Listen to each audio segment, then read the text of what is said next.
Nanjiba for Bangladesh has asked that if someone promises to Allah and does not keep that promise, what should he do? Here you have to make a differentiation between a promise to Allah and an oath to Allah. There's two differences. When you promise something, it is you're telling Allah, okay, I will do this, I will do that. That's different than taking an oath. If you take an oath, it should have certain clause. Like how Allah takes an oath of fig, Allah takes an oath of Al-Asr, Al-Fajr, then of the mountains.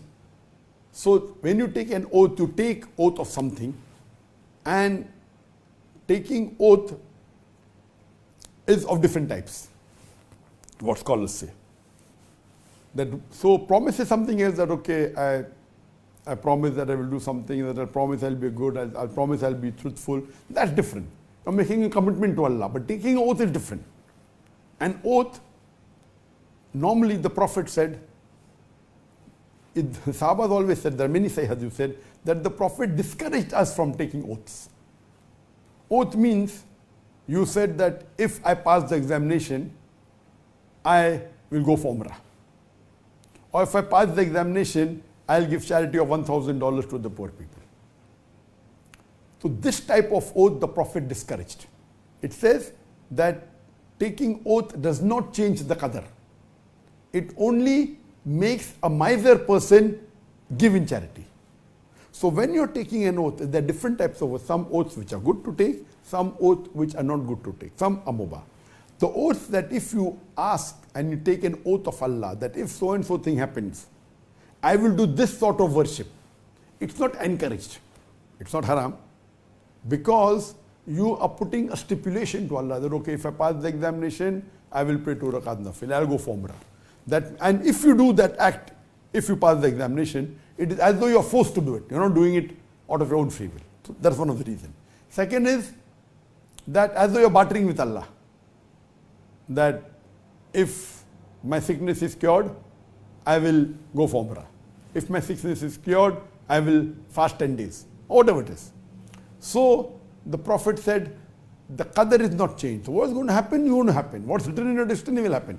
So if you take an oath with bartering something with Allah, it's not encouraged in Islam.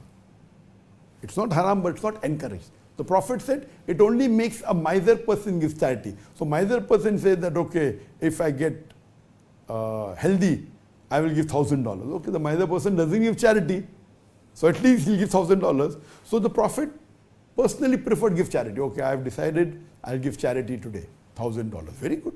I decide I'll give charity 2,000. Very good. But if you say I will pass, then I'll give charity, it's not encouraged.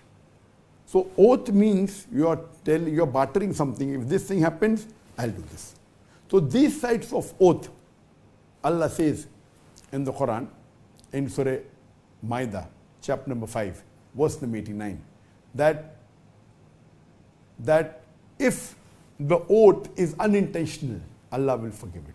But if it's an intentional oath, then if you do not keep it, if you do not fulfill the oath, give a kafara. Kafara means give kafara, give expiation of feeding 10 poor people, miskin people, and feed them the same way how you feed your family. So if you're a rich person and you spend maybe $100 per meal, so feed 10 people with $100 each. If you're a poor person who feeds maybe $1 per meal, so feed 10 people with $1. Or clothe 10 people, same how you clothe a family, or free a slave. So this is the condition put by Allah subhanahu wa ta'ala in Surah Maida chapter number 5 verse number 89, that if it's unintentional oath, Allah will forgive, but if it's intentional, and if it is oath done by you, and if you do not fulfill it, feed 10 people, poor people, how you feed your family, or clothe 10 people, or you free a slave. If you cannot do this, then you fast for 3 consecutive days. So if you make an oath, the best the Prophet said is do it, as long as the oath is not a haram oath. Now there are some oaths which are haram. For example, you say that I will go to Dargah and put 10 candles on the Dargah. So this is wrong. Or if you say that I have taken an oath or we have done commitment. One is a commitment, one is a promise, there is a difference. And if you say that if this thing happen, I'll do this, if this thing happen, I'll do idol worship. Idol worship is haram. So anything you say, if I pass the examination, I will do idol worship. Idol worship is haram. So in these conditions, if you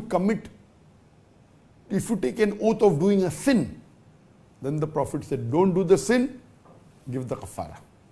So if you have given an oath to commit a sin, or given a promise to commit a sin, don't do that sin, do a kafara of feeding 10 people, or clothing 10 people, or freeing a slave. If you cannot afford it, then you can fast for 3 consecutive days. There are some things which is not a sin, but you can't afford to do. You say that if I pass the examination, I will give $10,000 charity. You don't even earn $1,000, I will give $10,000. Suppose you say that if I pass the examination, I'll go for Hajj, and you're sick. You can't, that hell doesn't permit you. So if you make an oath which you cannot fulfill, it's not a haram oath. Going to Hajj is good. Giving 10,000 charity is good. So then you give kafara. That is, feed 10 people, poor people, equivalent to how you feed your family, or clothe 10 people, or free a slave. If you can't afford this, then fast 3 consecutive days. So one oath which is haram, you should not do it, only give kafara. One oath is which you have committed, but you cannot do it because you can't afford to do it, or you're not healthy, you don't have the money.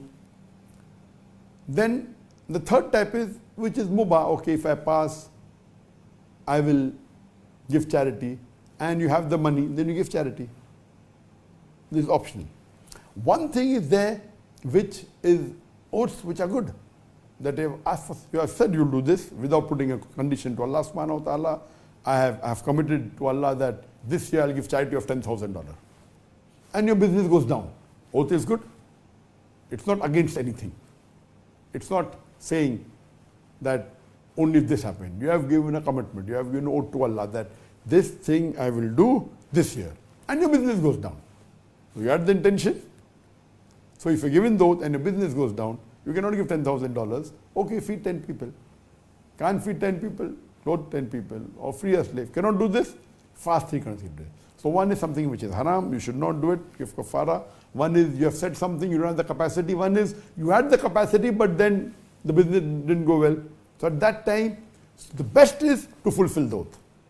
Whatever oath you have given to Allah, unless it's a sin, unless it's haram, best is to fulfill. You cannot say, if you have the money, your business is done very well, you promised $10,000. Why give $10,000? Feeding 10 people will only cost me $100. Cost me only $200. Why give $10,000? So this is wrong. The Prophet said, if your business is done well, if you have given oath, fulfill the oath first. If you cannot, then the kafara is there. Or if it's a oath which is committing a sin. So you have to differentiate between this. So based on all this, the answer is very clear cut, that if you promise something, if it's not a sin, you have to do it.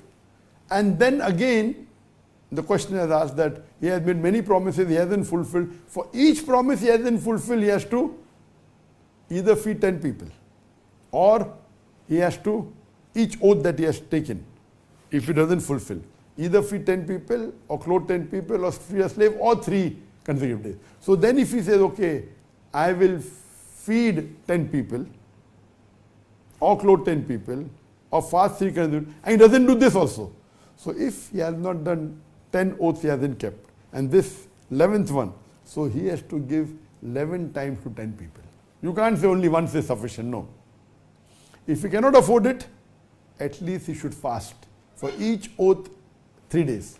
So if 10 oaths he has taken, and he has not fulfilled it, then he has to fast 10 into 3, 30, 3 consecutive days. You want to take a gap, again 3 consecutive days. And the last one which he did not fulfill, again he has to fast another 3 days for that.